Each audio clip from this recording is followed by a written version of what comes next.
It's Positively Muskegon. Andy O'Reilly today at the historic Marsh Field. Pete Gawkowski is right next to me, and down on the end there, Ben Davis, one of the usual suspects around town when it comes to athletics.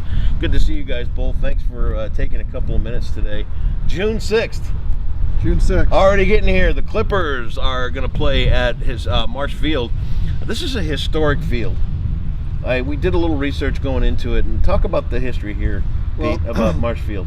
The field was built, the original field was built in 1916, so last season we had our 100th anniversary. Isn't that something? Yeah, this year it's 101, so it showed its age a little bit, but it's changed a lot since then. They had a big, huge wooden grandstand up here when it was originally built, and they would bring in 6,000 people to a game. Is that right? Yeah, absolutely. Wow, 6,000 people. There was a train station across the street, a passenger train station.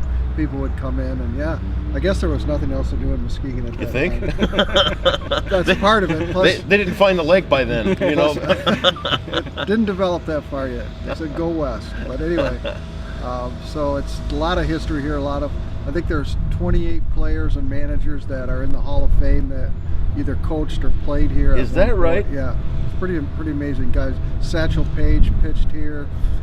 Hank Greenberg, Charlie Gehringer played here.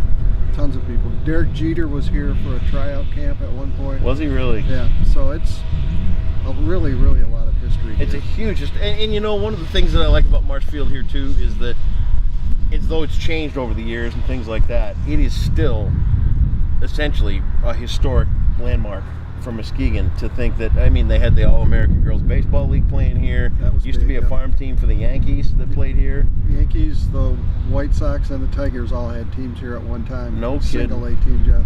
Elston Howard, who was a famous Yankee, played here in Muskegon when he first started. He was the first African American to be a Yankee, I believe. And wow. He started here in Muskegon. So. How about that? He's from Muskegon, or he started no, here? He okay, played, all right. He was signed by the Yankees and assigned here. No kidding. For a season, yeah. It's amazing. Ben, down on the end there, you've got a little baseball under your skin. Talk about your career in baseball.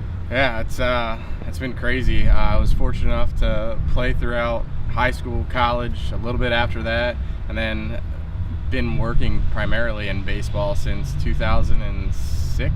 Yeah. So I've been the Tampa Bay Devil Rays, the Cleveland Indians, Frontier League teams, minor league baseball. Just had a chance to be around the game, which is, it's been near and dear to my heart. And it was a reason that got me out of small little Muncie, Pennsylvania, to be able to get out, and it's provided me with my great wife, and I met her through sports and everything, and now I have a wonderful daughter through that. So it's the game's really taking care of me, and this is an awesome way to give back. Awesome way to give back. Talk, you made it through some college and a little past that. This is collegiate baseball that goes all summer. They're a lot better than I ever was. Really? Yeah. Tell me what level do we expect to see?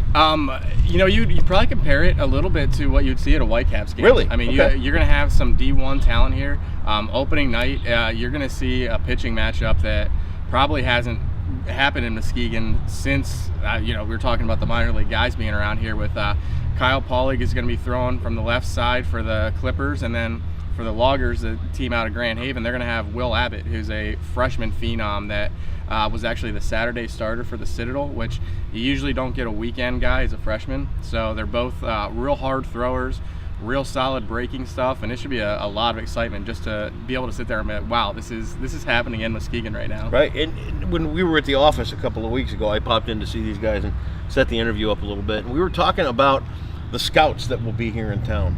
This is a heavily scouted team. Yeah, very much so. We've got at least we've got at least 4, maybe 5 guys, without looking at the roster right in front of me. That's okay. That have already been drafted by a Major League Baseball team, and they chose to go to college. Every time these guys sign a contract with us, they're put into the Major League Baseball Scouting Bureau. So Pete was telling us today there's a coaches meeting, and they want to push the probable pitchers, the probable lineups that are coming up, and the scouts want to follow them. And wow. Our proximity to Chicago is a really nice thing because you have a lot of Midwest area cross checkers that are based out of Chicago. So it's a 3-hour drive up for them, and they'll be here. So and not to compare it back baseball and hockey or anything like that, but what we're seeing here is more and more of these guys like the Lumberjacks, where, any given game there, you've got guys in from the Devils, the Islanders, the Red Wings. It's nothing to walk past. When when Chris Draper walks past you at a hockey game now, it's kind of like, whoa, wait a minute, what are you doing here? And the same kind of thing with the scouts from baseball. Yeah, I mean, you're going to see guys that are in their sunglasses and clipboards and Their polo radar shirts. guns. They bring the radar guns and everything? Absolutely. Is that right? Our league, the Great Lakes League, which we are part of this year, is sponsored in part by Major League Baseball. No kidding. So that's part of the deal, is that they help us, and then we provide opportunities for their scouts to come and see these guys in a wood bat situation. Right here in Muskegon. Yeah, because most of the college players all play with metal bats, and Right. obviously that doesn't really tell the scouts what they can do with wood. So Sure. in the summertime, they can see them hit with wood and break those wooden bats. Tell me the experience here, Pete, if somebody comes to a game. What do they expect? Well, we're very fan friendly. We have a lot of fun. We play music. All the players have walk-up music. We play music between innings. We have games similar to what you'd see at a minor league game, whether it's catch the fish. We launch a rubber fish in the air, and the contestant tries to catch it with a fish net, winning prizes that we have donated.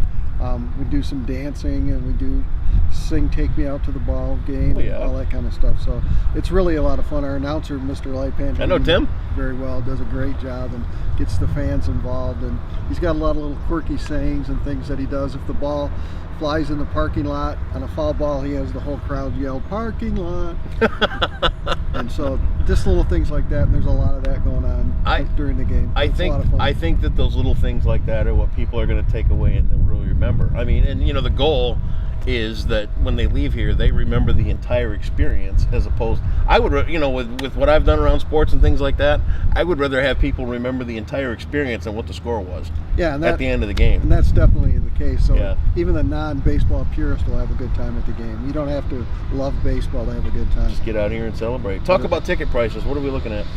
You got that, Ben? Yeah, it's $5 for the standard adult ticket, $3 for senior citizens and military, and it's $2 for children 12 to college age. Is that right? As long as you have your student ID with you, $2. So we made sure it's very family affordable, and that partakes in the experience. Make sure it's an affordable ticket, a chance to come out, and I think that all of us can remember at one point or another going to a ball game, whether it was in a minor league setting or a major league setting with our families. And our goal at the end of the day is for every person walking out of here to have a smile on their face, and we made a memory that lasts a lifetime. And we're building the next generation of baseball fans, and same thing with the Lumberjacks, with hockey fans. Those kids are going to take away that memory of sitting there with mom and dad, and the popcorn and the cotton candy and everything else they had. And that's candy. I'm in. Cotton candy flavored Dippin' Dots. Oh man, it's such a historic location. We're right in the corner of Peck and Laketon is where you're going to find this place. And if you look out behind us, you can see some of the work going on right now. They're getting the field around and ready.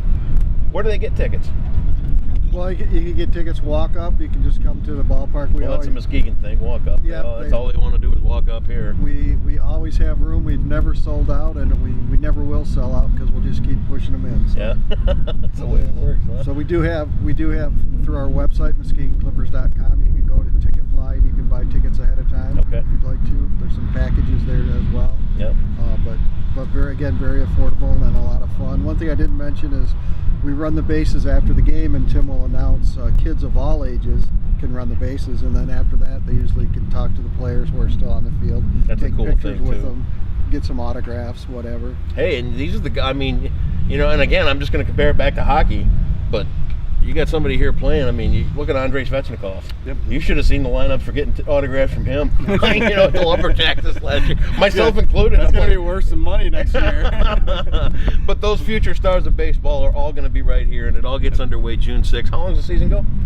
2 months. We play our last game is July 30th, I believe, unless we make the playoffs. Until we make the playoffs. That's the owner right there. He's the one doing it.